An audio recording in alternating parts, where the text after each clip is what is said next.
Bonjour à tous, moi c'est Thomas, bienvenue sur Découverte et Avis. Aujourd'hui, on va voir si un robot tondeuse peut vraiment vous débarrasser de la corvée de tonte sans enterrer un seul câble dans le jardin. Alors j'ai reçu de la part d'Histoire leur modèle GX, le gros de la gamme, et dans la vidéo, je vais aussi vous expliquer la différence avec la version GS qui est pensée pour les jardins plus petits.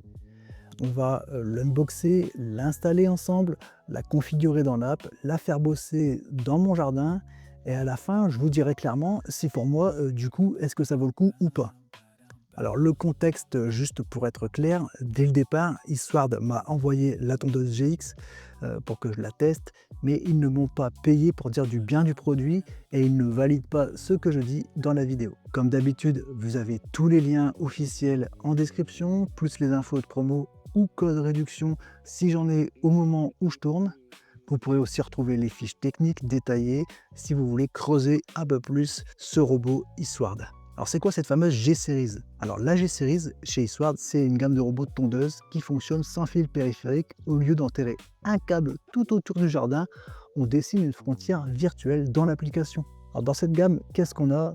On a l'AGS prévue pour des terrains d'environ 1000 m² et l'AGX, celle que j'ai reçue pour cette vidéo, pour des terrains d'environ 2500 m², enfin jusqu'à 2500 m². Les deux utilisent la même technologie de base, un système de navigation qui s'appelle PINS, Precise Integrated Navigation System, une caméra double objectif avec leur techno Depth Sentry Vision pour voir les bordures et les obstacles, et une base RTK qui capte les satellites pour que le robot sache précisément où il est dans le jardin.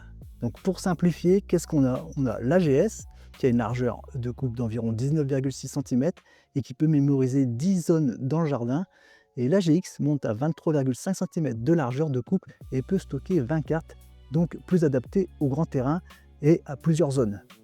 Alors, qu'est-ce qu'on a sous carton? Alors, quand on l'ouvre, déjà, première chose, toujours aussi bien protégé, du polystyrène avec des petites mousses en surplus. Donc, qu'est-ce qu'on a? On voit en premier le robot tout de suite qui tape à l'œil. Donc, on va le sortir. Donc voilà, on a ce gros pépère là qui fait un peu plus de 13 kg, avec des grosses roues quand même, grosses roues dentées. Le bouton stop ici. Ici à l'arrière, on a l'endroit pour mettre la batterie. Ça c'est plutôt pas mal d'avoir cette batterie amovible. D'accord. Et sur le devant, ici, on a la caméra Depth Sentry, qu'on disait tout à l'heure, avec plusieurs doubles caméras. Et en dessous, les lames. On va essayer de le retourner sans tout casser. Hop, voilà, les lames. Sachant que ça, on peut le changer aussi, on le change en entier. Tout se change d'un bloc. Voilà. Ici, un bouton power. Alors, on verra dans mon terrain, j'ai un terrain qui est un peu chaotique. Mais là, on a les deux roues crantées de chaque côté qui ont l'air quand même assez balèzes. On verra bien ce que ça donne. Donc ici, on a la station de charge. C'est ici que la tondeuse va venir se garer dès que la batterie est basse ou quand elle a fini son travail.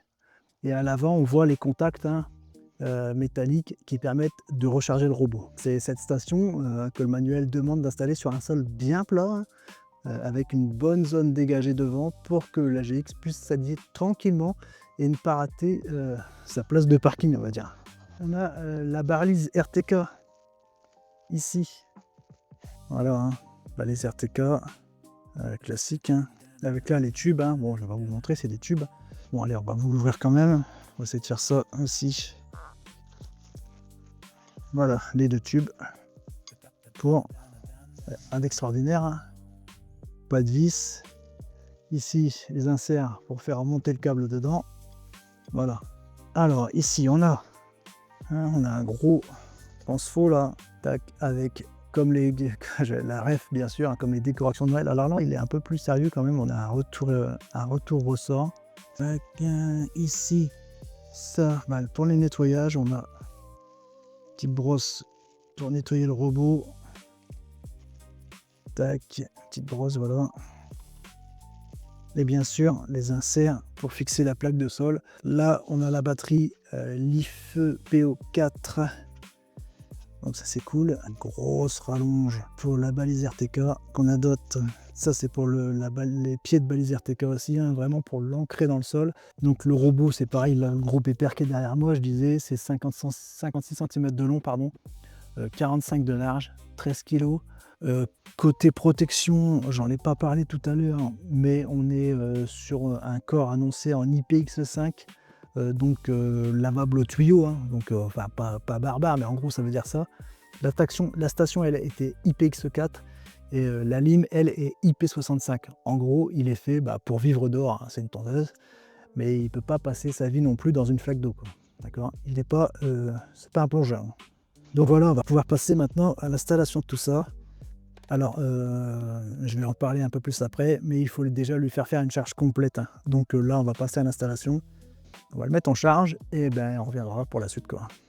Donc voilà, on recommence aujourd'hui. Pourquoi on recommence? Parce que j'avais déjà fait un essai hier, là-bas, vraiment dans un endroit dégagé de tout et tout ça, mais pour les besoins de la vidéo, ça n'aurait pas été concluant pour vous, ça n'a vraiment pas été terrible. Du coup, on recommence installation. On fixe la station sur un endroit plat. Là, je l'installe vraiment où il faudrait ne pas le faire. Il y a un mur là, il y a une haie là, il y a une cuve là, il y a la toiture au-dessus d'une vieille maison qui commence à être en ruine. Mais du coup, ça va permettre de tester dans des endroits qui ne sont pas censés être utilisés, voir comment ça réagit. Pareil, petit conseil du coup, si vous installez le robot chez vous, ne l'installez jamais définitivement. Moi j'ai du câble qui passe en aérien, là j'ai une rallonge qui passe en aérien. Testez déjà comme ça, et si ça fonctionne comme ça, ensuite vous pouvez réfléchir à faire du câble enterré et faire une installation propre. Mais ne le faites pas tout de suite, ça se trouve, là où vous allez la mettre, ça ne fonctionnera pas comme il faut. Du coup, préconisation, je le refais vite fait aussi, 1 m, 1,50 m devant dégagé. La station doit être posée dans un endroit où, on le verra dans l'application, dans un endroit où vous allez tondre. Vous ne pouvez pas la placer dans une allée, la faire se déplacer et la faire commencer à tondre. Elle doit être impérativement, ça c'est un petit défaut, j'aimerais bien, moi j'aurais voulu la mettre dans ma descente de ce sol et qu'elle monte et qu'elle commence à tondre, mais c'est pas possible. Il faut la mettre dans un endroit où directement elle peut tondre.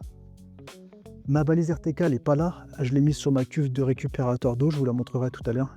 Elle est déjà fixée, elle est déjà câblée, vous voyez ça passe en aérien là sur la haie. Du coup on va fixer la platine rapidement, je vous l'accélère, c'est parti.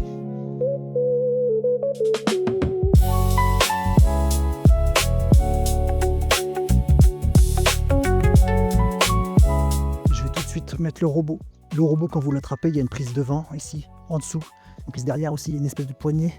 Si vous l'attrapez sur les autres côtés ici, en fait vous l'attrapez par la carcasse là, et c'est pas bon. Tac, on l'attrape. Il se rentre devant. Là il est mis. Ici, là, vous avez 3 rallonges de balises. C'est du JC. Pour la prise, c'est comme les décorations de Noël, ça vient. Il y a un détrompeur pour pas se tromper. La blague. Clac, vous le mettez, il y a un petit ressort qui automatiquement vient se fixer à l'arrière. Tac, c'est mis. Et ici, vous avez le bouton power juste en dessous. Là, il s'allume. Moi, je reviens juste après avec vous. Je vais y faire un reset usine, vu que j'ai déjà utilisé hier. Comme ça, je peux vous remontrer toute la procédure avec ce que j'ai déjà vu. Donc, on est reparti. Je viens de faire un reset usine. On est sur l'application. Vous venez d'avoir un petit message de bienvenue sur l'application. Donc, moi, j'arrive, j'ajoute un appareil. Je fais suivant. Le Bluetooth est allumé, tout est allumé. Je sélectionne mon appareil. J'ajoute un appareil. Appareil ajouté avec succès. Suivant. Carte non configurée. Et là directement on arrive dans la configuration. On voit l'état. Ici on va tout de suite aller voir en haut dans notre robot ce qui se passe ici. Et du coup la première chose moi que je ferai c'est réinitialiser le NIP. C'est le code PIN. Voilà. Moi j'ai déjà mis un nouveau code PIN. Comme ça si vous faites piquer votre robot, personne ne peut l'utiliser. Donc vous voyez, on est parti. Installer la station de charge. Donc là vous lisez, c'est ce que je vous expliquais. Bien à plat, pas le long d'un mur, pas d'obstacle. Vraiment une vue dégagée devant. La balise RTK, on y va, vous voyez, on connecte, on met le fil dans les inserts du tube, on connecte les rallonges de câble s'il y a besoin, on visse le deuxième bout de tube, soit on le plante dans la terre, soit on le met en hauteur comme moi j'ai fait sur la cuve. La balise RTK, j'ai dit 3 fois en dessous la balise, vous voyez, tac tac tac, le clignotement, moi je vais aller voir, pendant ce temps-là je vais même vous montrer, tac, vous voyez, là on est là en train de configurer, et en même temps on va aller voir sous la balise, je vous mets en dessous, et là-bas ça clignote comment? Ça clignote lentement, moi encore. Vous voyez, allez, configurer encore. Il n'y a même pas besoin de faire quoi que ce soit. Et il va vous demander de flasher le QR code qui est là aussi. Donc on est reparti sur la configuration. J'ai sauté l'étape du Wi-Fi, je sais pas pourquoi, est-ce qu'il est encore configuré, mais il n'a pas voulu me connecter. C'est pas grave. La LED, là, du coup, on est à la prochaine étape. Est-ce que la LED est allumée? Et est-ce qu'elle clignote? Oui, elle clignote bleu. Oui, elle clignote. Alors, on va scanner le QR code. On voit les de la connexion. Connecté avec succès. Et là, on peut commencer le mapping. Vous avez 4 boutons en bas. Pelouse, zone interdite. Le canal, c'est pour passer d'une zone de pelouse à une autre zone de pelouse. Et vous avez la station de charge. Première chose à faire, c'est la station de charge. Tac. Du coup, ouais, j'ai cliqué sur station de charge. L'appareil est dans sa station de charge. Je clique, je me mets dedans, j'enregistre. D'accord? Et c'est à partir de là qu'on va mapper le terrain. Donc c'est parti. Moi, je lance la tonte. Je sais déjà de toute façon qu'il va certainement y avoir des problèmes. Donc on filme, on regarde et je reviens vers vous, puis on ira vers une conclusion de toute façon. Ça nous permettra de mettre fin à cette vidéo et puis de vous dire ce que je pense de ce robot. Voilà, allez, c'est parti. Je lance la tonte où je me mets des petits extraits vidéo de tout ce qui se passe. C'est parti.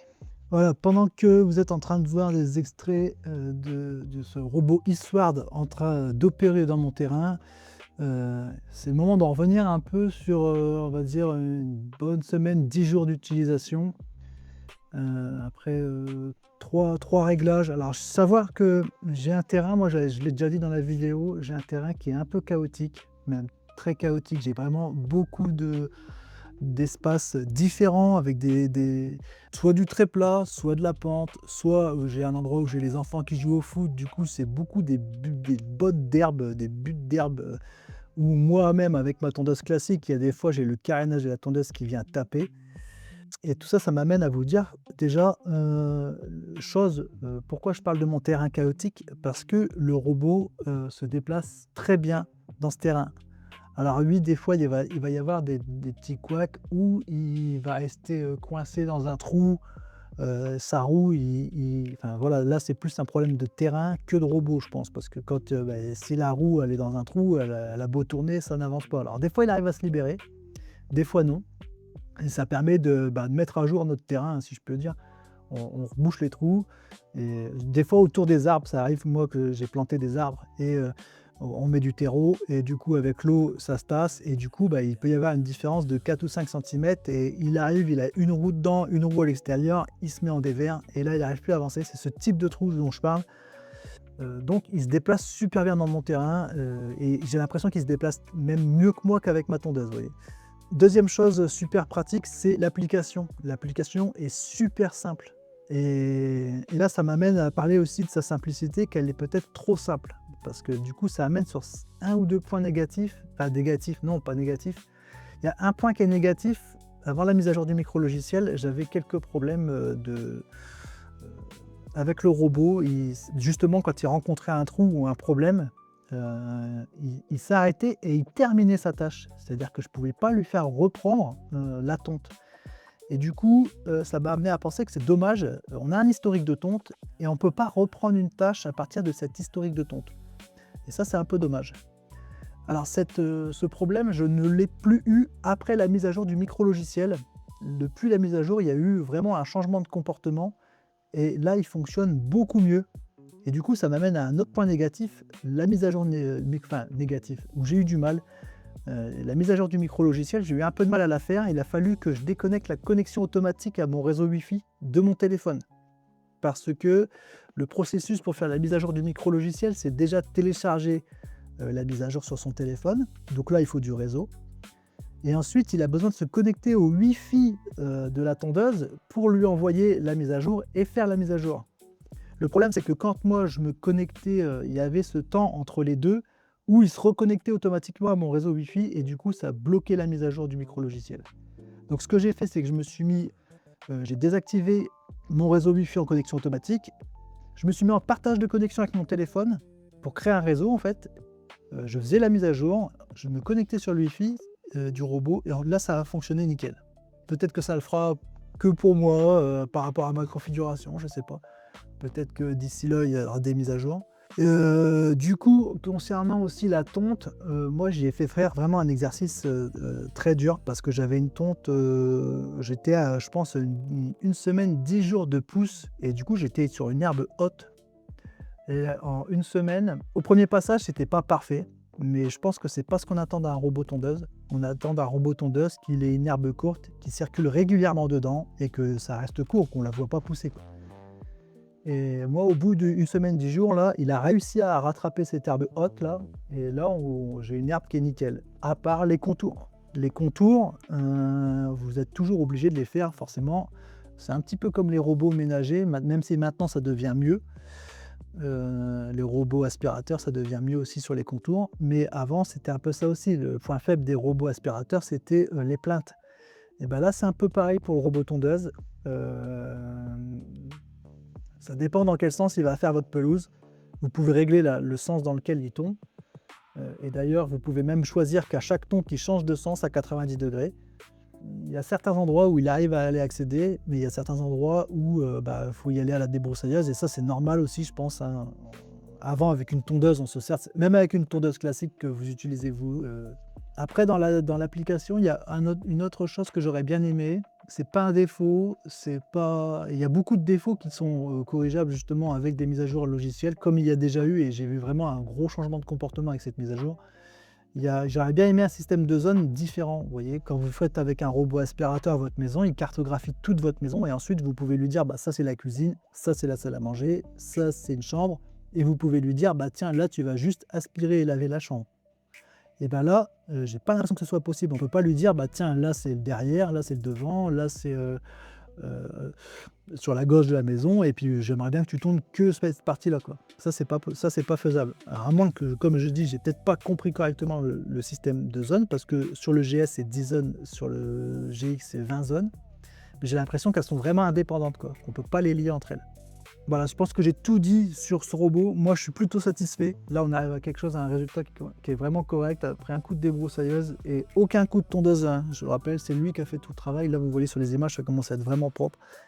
Je remercie Histoire, bien sûr, hein, de me faire confiance pour la vidéo sur leur robot tondeuse. Voilà, j'espère aussi que cette vidéo vous a plu. Histoire m'a fourni des liens pour cette vidéo. Je vous les mets dans la description. N'hésitez pas à y aller. Voilà, c'est tout pour cette vidéo. Je vous remercie. Ciao, ciao.